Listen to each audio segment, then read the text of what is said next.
कदे किसी मुलाजम नूं खुदकशी करते देखा इसलिए भी उहदे सिर कर्जा चढ़ गया। कोई व्यापारी नूं किसी कारखानेदार नूं साडे पंजाब विच एक बदकिस्मती नाल दौर चल पिया, किसान कर्जे कारण खुदकुशियां करन लग पे। तुहाडी गरीबी दा कारण सरकार है, ये गल तुहानूं नहीं समझ आई। बहुत सारियां ऐसियां गल्लां जिहदी जिम्मेवारी सरकार दी हुंदी है, वो तुहाडे सिर पा दित्तियां गईयां।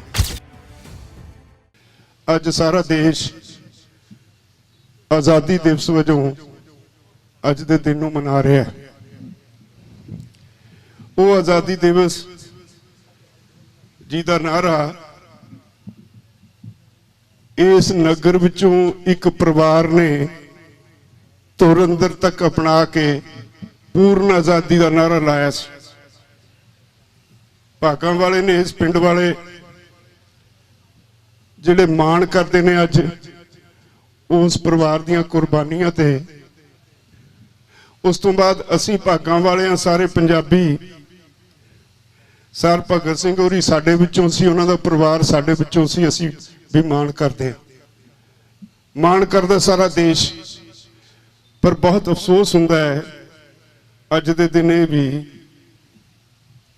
क्योंकि पोलीटिकल आज़ादी मिली सी, पूर्ण आज़ादी नहीं सी मिली 1947 विच। सरदार भगत सिंह नूं अज तक सरकारी कागजां विच शहीद नहीं मन्निया गया। इस गल दी एक कसक साडे अंदर रहेगी जदों तक साडे राज पाग चलाउण वाले ये मानता नहीं दिंदे। ठीक है, आज़ादी दिहाड़े स्पीचां बड़ियां दिंदे ने ते नाम भी उन्हां दा लैंदे ने, पर समझ नहीं आ रही भी की कष्ट है उन्हां नूं आज़ादी पूर्ण नहीं मिली, सिर्फ पॉलिटिकल आज़ादी मिली। अज आर्थिक आज़ादी की लड़ाई सारे देश में शुरू हो चुकी है। आर्थिक आज़ादी, तुहाडे घर दी आज़ादी, तुसी घर चलाउणा है, तुहाडी जेब विच की है, घर चलाउण जोगा पैसा टुक्कर तुहाडी जेब च हैगा? जे है फिर तुसी निश्चिंत हो, ते जे नहीं तां कितों प्रबंध करना पऊ, कर्जा लेना पऊ, उधार फड़ना पऊ। उदों तक तुसी आर्थिक तौर ते गुलाम हो। अज तुसी सारे आर्थिक तौर ते गुलाम हो। साडे पंजाब विच एक बदकिस्मती नाल दौर चल पिया, किसान कर्जे कारण खुदकुशियां करन लग पे। असीं आम तौर ते समझदे हां, और साडे समाज में जिहड़े खांदे पींदे लोग ने वो भी साडे ते इल्जाम लाउंदे है भी जी इन्हां दे घर दे खर्चे ज़्यादा ने, विआहां शादियां दे खर्च बहुता करदे ने, इस करके कर्जा सिर चढ़दा है। विआह शादियां ते तां सारे करदे ने। भला सोचियो, कदे किसी मुलाजम नूं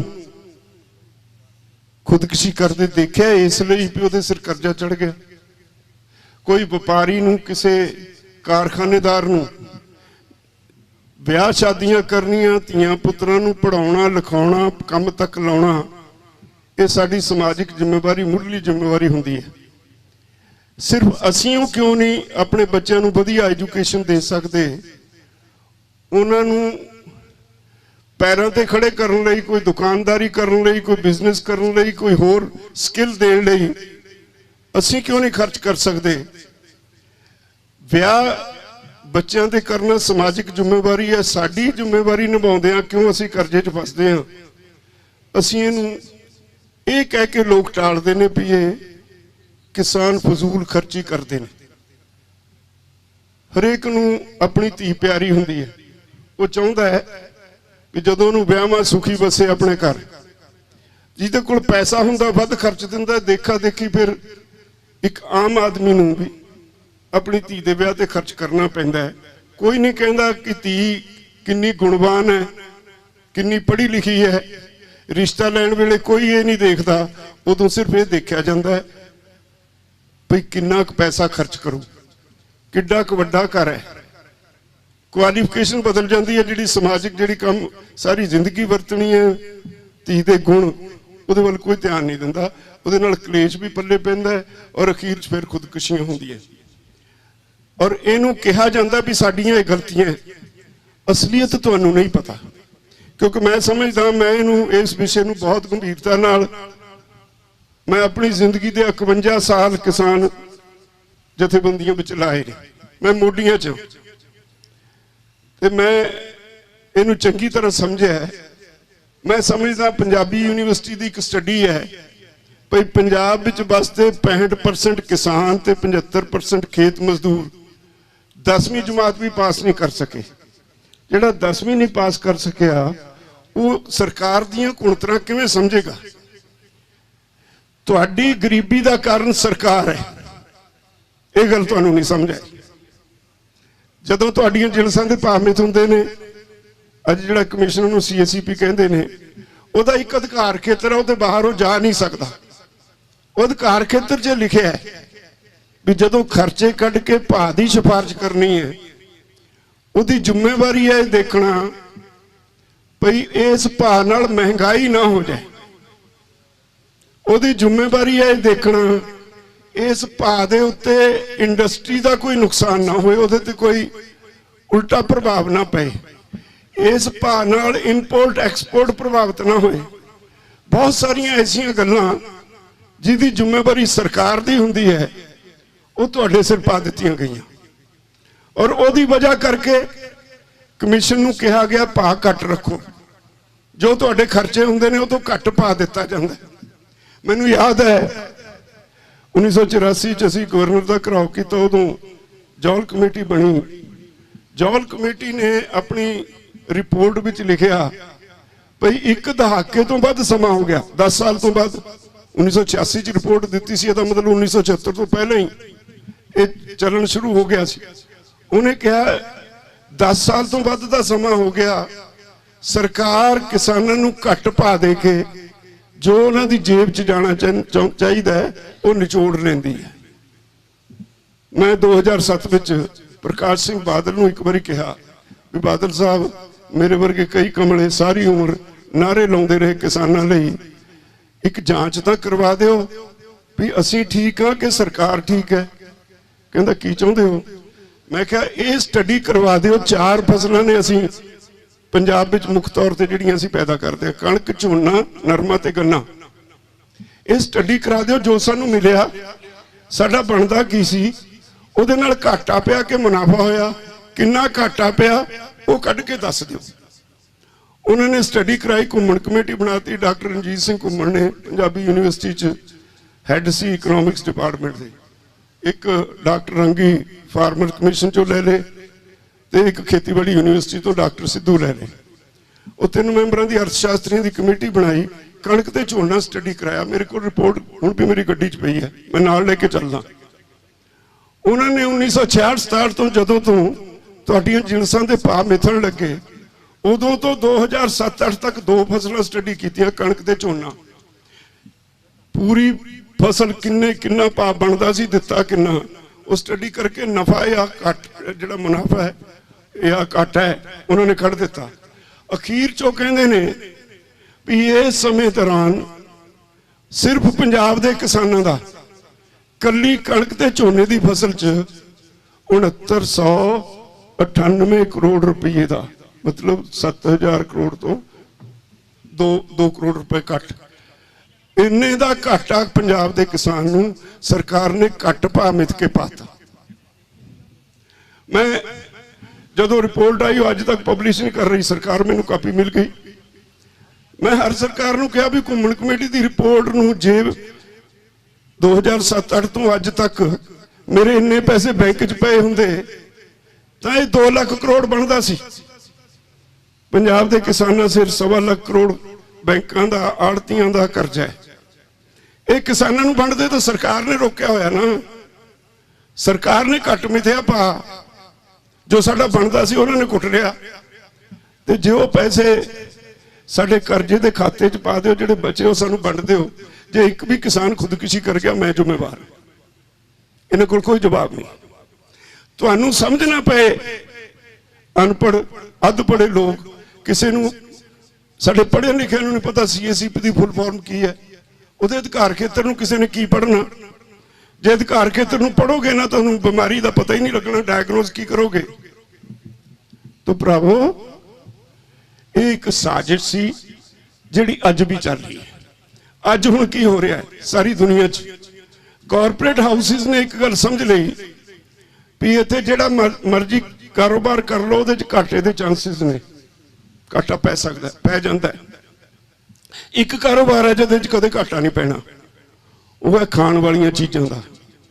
उन्होंने कहा भी जे जमीन ते कब्जा हो जाए, जे जमीन ते कब्जा हो जाए, खेती दा खेतर साडे कब्जे च आ जाए, तो फिर जो कुछ पैदावार होएगी खाण दा समान साडे स्टोरां च होएगा, असीं अपने गजी नापांगे ते कदे घाटा पैना नहीं। भुख लगनी हरेक नूं सवेरे दोपहरे शाम, हरेक ने खाण नूं मंगना, ढिड ने मंगना।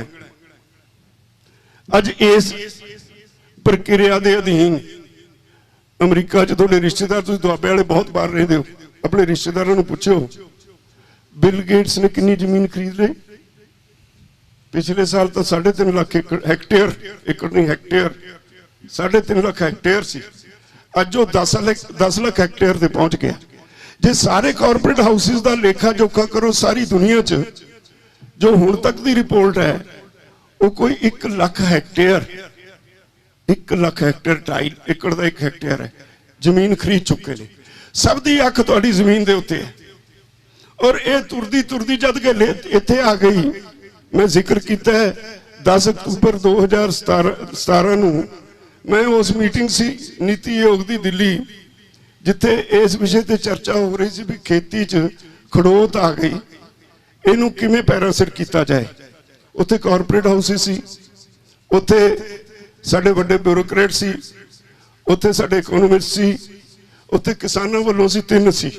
मैं उत्तरी भारत चों, एक राजस्थान चों, एक महाराष्ट्र तो। साडी कोई गल ना सुने, खिंच के मैनू अंदरों कुंडी ला के उच्ची आवाज च बोलना पिया। मैं उन्होंने कहा जिहड़े राह तुसीं तुर पए, क्योंकि उत्थे पहले ही अर्थशास्त्री कहंदा है भी खेती च इन्वेस्टमेंट चाहिदी है, किसान दे पल्ले कुछ है नहीं, इहदे कोल तां पैसा नहीं, इन्वेस्टमेंट करने वास्ते कॉरपोरेट हाउसिस नूं बेनती करो। उत्ते अगे एक कॉरपोरेट हाउस का नुमाइंदा उठता है जिहड़ा फिर सारे ने इक्को गल कही भी असीं तैयार हैं इन्वेस्टमेंट करने नूं, पर शर्त एक है, सानू 5-5, 7-7 हज़ार एकड़ जमीन दे क्लस्टर बना के दे दिओ, जमीन का ठेका तुसीं तय कर दिओ, असीं सरकारी खजाने जमा करा देंगे, 50 साल वास्ते सानू ठेके ते दे दिओ। असीं वो ठेका सरकार नूं दे देंगे, सरकार मालक नूं दे दे, पर मालक साडे काम च दखल नहीं देगा, खेती असीं करावांगे। हुण 50 साल साडे ते कानून 12 साल कोई काबज रहे जे वो नहीं छड्डदा, वो मालक बन जाता जमीन का। 50 साल का मतलब यह है भी एक मनुख की पूरी ताकत नाल जिहड़ी उहदी उम्र हुंदी है वो 20 साल हुंदी है, जिहड़ा खेत च काम कर सकदा। उसके बाद बुढ़ापा आना शुरू हो जाता है।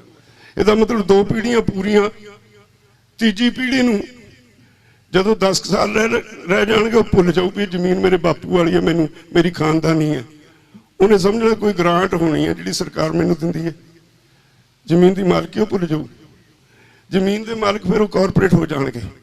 तो मैं उन्होंने गुस्से च कहा भी जिहड़े राह तुसीं तुर पए ये बड़ा ही सुसाइडल है, बहुत भयानक रस्ता है। पंजाब और हरियाणा 2 स्टेटां ऐसियां ने जिथे दे लोकां दी इक्को कल्चर है, रहन सहन वर्किंग स्टाइल सारा इक्को है।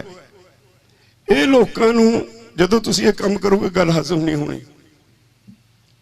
फिर तुसीं देखोगे जिहदे कोल 2 एकड़ जमीन है, जदों ओहदी जमीन खोगे, जिहदे कोल 20 एकड़ है ओहदी खोगे, दोहां दे मोढे ते गंडासा होएगा, तुहाडे बस च नहीं कुछ रहना। क्यों? क्योंकि जमीन नाल जुड़े हुए लोग हाँ। जब जे कोई अपने परिवार की सारी जमीन बेचते पिंड च रहिंदा, असीं कहने फलाने जिमींदार का पुत्त है, जमीन हुंदी नहीं फिर भी जिमींदार का पुत्त है। और जदों धीआं पुत्तां दे रिश्ते करदे हैं तो फिर पहलां देखदे मुंडे नूं जमीन किन्नी आउंदी है। इहो जिहे लोकां कोलों जमीन खो के तुसीं किवें शांति भालदे हो समाज च रह जेगी। वो सोची पै गए। 2 साल लंघे, मैं खैर अगे तोरदा रहा। अज असीं उसे कड़ी च ਇੱਕ ਵੱਡੇ ਅੰਦੋਲਨ 'ਚ। ਇਹ ਅੰਦੋਲਨ ਆਰਥਿਕ ਆਜ਼ਾਦੀ ਦਾ ਅੰਦੋਲਨ ਹੈ, ਔਰ ਇਹ ਹੁਣ ਅੰਦੋਲਨ ਤੁਹਾਡਾ ਨਹੀਂ ਰਿਹਾ। ਇਹ ਬਿਲਕੁਲ ਠੀਕ ਹੈ, ਮਸ਼ੀਨ ਦਾ ਧੁਰਾ ਮਸ਼ੀਨ ਨੂੰ ਚਲਾਉਂਦਾ ਹੈ। ਤੁਸੀਂ ਧੁਰਾ ਹੋ ਪੰਜਾਬ ਵਾਲੇ ਇਸ ਅੰਦੋਲਨ ਦੇ, ਤੁਸੀਂ ਇਹਦਾ ਮੁੱਢ ਵੱਜਿਆ। ਤੁਹਾਡੇ ਤੋਂ ਬਾਅਦ ਹਰਿਆਣਾ ਆਇਆ, ਫਿਰ ਯੂਪੀ ਆਇਆ, ਫਿਰ ਉੱਤਰਾਖੰਡ ਆਇਆ, ਫਿਰ ਰਾਜਸਥਾਨ ਆਇਆ। ਅੱਜ ਸਾਰਾ ਦੇਸ਼ ਇਸ ਅੰਦੋਲਨ 'ਚ ਕੁੱਦ ਪਿਆ, ਔਰ ਦੇਸ਼ ਹੀ ਨਹੀਂ। ਕੱਲ ਮੇਰੇ ਕੋਲੋਂ ਆਸਟ੍ਰੇਲੀਆ ਦੇ ਲੋਕਾਂ ਨੇ ਇੱਕ ਵੀਡੀਓ ਮੰਗੀ, ਭਾਈ ਜੀ ਤੁਸੀਂ ਇੱਕ ਅਪੀਲ ਕਰਦੇ ਹੋ, ਅਸੀਂ ਪਰਥ ਵਿੱਚ ਅੱਜ ਐਤਵਾਰ ਨੂੰ ਇੱਕ ਵੱਡਾ ਇਕੱਠ ਕਰਕੇ ਤੁਹਾਡੇ ਹੱਕ 'ਚ ਮੁਜ਼ਾਹਰਾ ਕਰ ਰਹੇ ਹਾਂ। D5 ਚੈਨਲ ਪੰਜਾਬੀ ਹੁਣੇ ਸਬਸਕ੍ਰਾਈਬ ਕਰੋ, ਬੈਲ ਆਈਕਨ ਤੇ ਕਲਿੱਕ ਕਰੋ। ਬਾਣੀ ਗੁਰੂ ਗੁਰੂ ਹੈ ਬਾਣੀ, ਵਿੱਚ ਬਾਣੀ ਅੰਮ੍ਰਿਤ ਸਾਰੇ। ਗਿਆਨੀ ਸਾਹਿਬ ਸਿੰਘ ਜੀ ਸ਼ਾਹਬਾਦ ਮਾਰਕੰਡਾ ਵਾਲਿਆਂ ਨਾਲ ਕਰੋ ਸਿੱਧੀ ਗੱਲਬਾਤ ਤੇ ਜਾਣੋ ਗੁਰਬਾਣੀ ਦੇ ਅਰਥ। ਰੋਜ਼ਾਨਾ ਪਾਠ ਕਰਨ ਵਾਲੇ ਇਹ ਪ੍ਰੋਗਰਾਮ ਜ਼ਰੂਰ ਦੇਖਣ ਤੇ ਗੁਰੂ ਸਾਹਿਬ ਦੀਆਂ ਅਸੀਸਾਂ ਦੇ ਪਾਤਰ ਬਣਨ। ਦੇਖਣਾ ਨਾ ਭੁੱਲਣਾ ਸਾਡਾ ਖਾਸ ਪ੍ਰੋਗਰਾਮ ਗੁਰਬਾਣੀ ਗਿਆਨ, ਐਤਵਾਰ ਸਵੇਰੇ 7 ਤੋਂ 8 ਵਜੇ ਤੱਕ D5 ਚੈਨਲ ਪੰਜਾਬੀ ਤੇ।